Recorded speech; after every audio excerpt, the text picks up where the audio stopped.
here to introduce the Robin to my Batman. Hi, I'm Kiana. I'm actually Batman. She's Robin.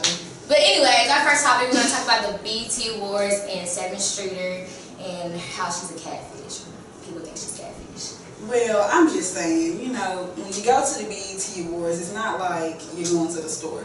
You have plenty of time to get your hair and makeup done, and really, she just walked in and like she had a dead rag on her face. And I mean, I wasn't the only one who felt that way. I opened up my phone and logged on to Twitter, and they had already had a pic stitch of her together with what she looks like on Instagram and with what she looks like at the BET Awards. And it just wasn't pleasant.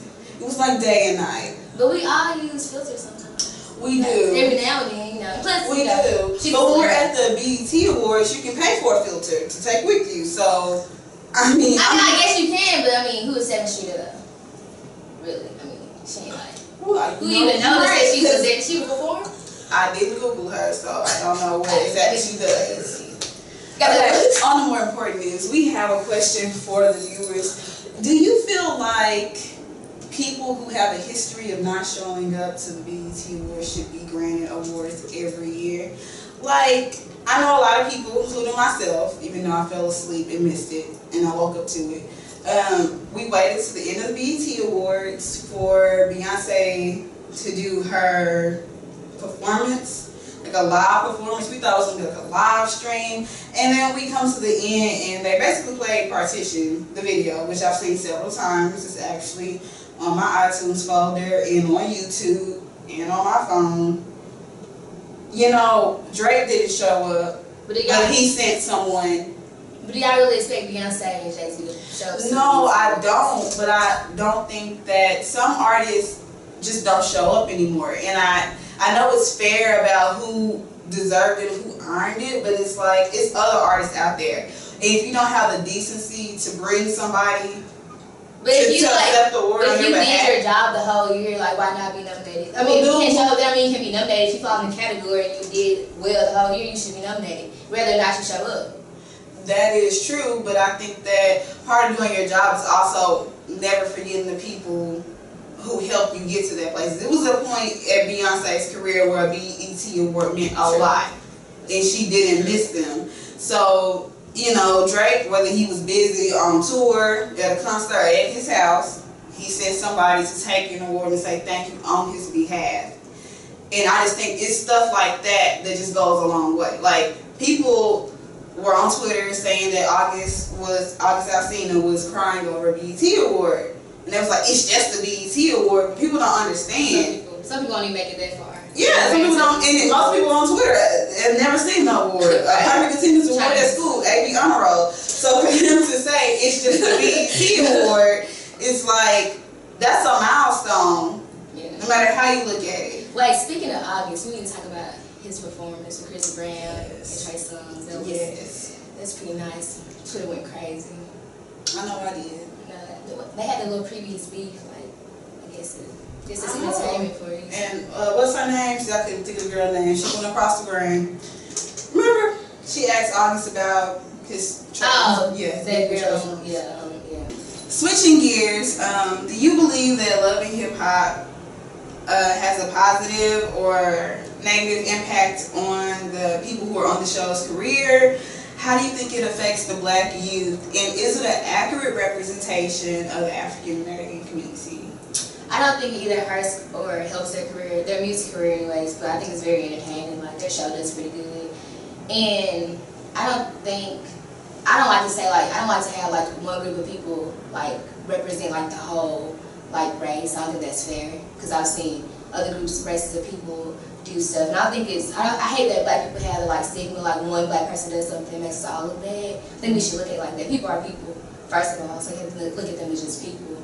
And with it like being negative on the generation, that's the parents. Like, if you allow your children to watch that show, then that's on them. And like, you should raise your children, you should let like entertainment or TV or music as your children. To piggyback off of that, I do agree with that. But the issue with, like, you know, it's the parents that allow the kids to watch these shows. And then I look on there and I see 40-year-old Mimi and, you know, Miss Jocelyn Hernandez said that she my age and she knows she alive. But I see parents that are on the show, so it's like if you are willing to get on the show and further embarrass your children, you know, on national TV, I think that it does kind of have a negative impact because now I know when I go back to my hometown, which is Dallas, by the way, nobody wants to be a doctor or a nurse or a firefighter or, you know, a politician. They want to be a video vixen or to be on TV. And it's nothing wrong with those careers. But whose fault is it? Can you solely blame it on like TV? No, I do blame it on the parents because I do believe that a lot of parents left the TV to raise their children during the most influential ages, you know. Sit your kid in front of SpongeBob, then sit your kid in front of 106 and Park back when it was hot. And, you know, and so forth. So now I think like the TV and media and radio has such an influence to where like nobody wants to make a legit, you know, way of life. They kind of want the here and now. And I know with a, you know, reality show, it doesn't take much to get on a reality show now. As far as their careers, I feel like they're doing damage. Like, I was very disappointed when Waka Flocka signed up for the show because I feel like his career didn't need that extra boost. Like, I think he was doing fine as it was. Like, people knew who Waka Flocka was. Yeah, but like, he ain't released music in like so long. Like, well, all he had to do was get back in the studio, drop a mixtape, you know, the hood love it. Next thing you know, he got a studio album. With Love and Hip Hop, I guess since my belief is like when I see Love and Hip Hop, I see people who are has-beens or have been out of the game for a long time.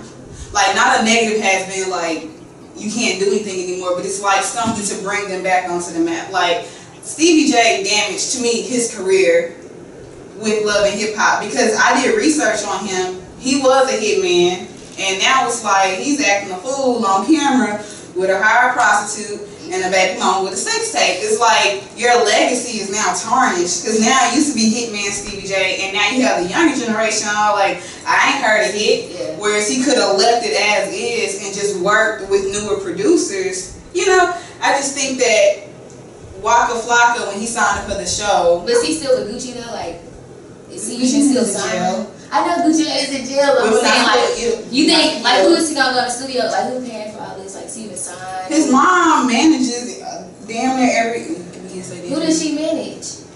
We can cut that out. His mom manages a lot of artists in the ATL. Like most of the ATL artists who besides Rashida? Does she manage like who else? Don't be fact checking me. I'm just saying recording. But I can just look up and 9 people. Who? I don't know, but I know that she has talked about doing several other artists. Like, Rashida didn't get managed by, it was, to my knowledge, Rashida didn't get managed by Deb until after she had already got on. It wasn't one that she brought through. She didn't start getting managed by Deb until she got on the show, or she was thinking about getting managed. Kurt was always her manager. So, I mean, Deb has been on the ATL scene for a minute. So I don't think that, I mean, I guess the show will gain more publicity, but it could just go negative. Yeah, I just think that why tarnish your image that you can just put in a little extra work for. But I don't think most of them have the talent anyway, so I don't think the show, I don't think it matters if they're on TV or not. Like they it's true. I mean, it gets good entertainment. Yeah. Thank you guys for tuning in to the entertainment segment of SE Insiders. It's your girl Blair. And I'm Kiana.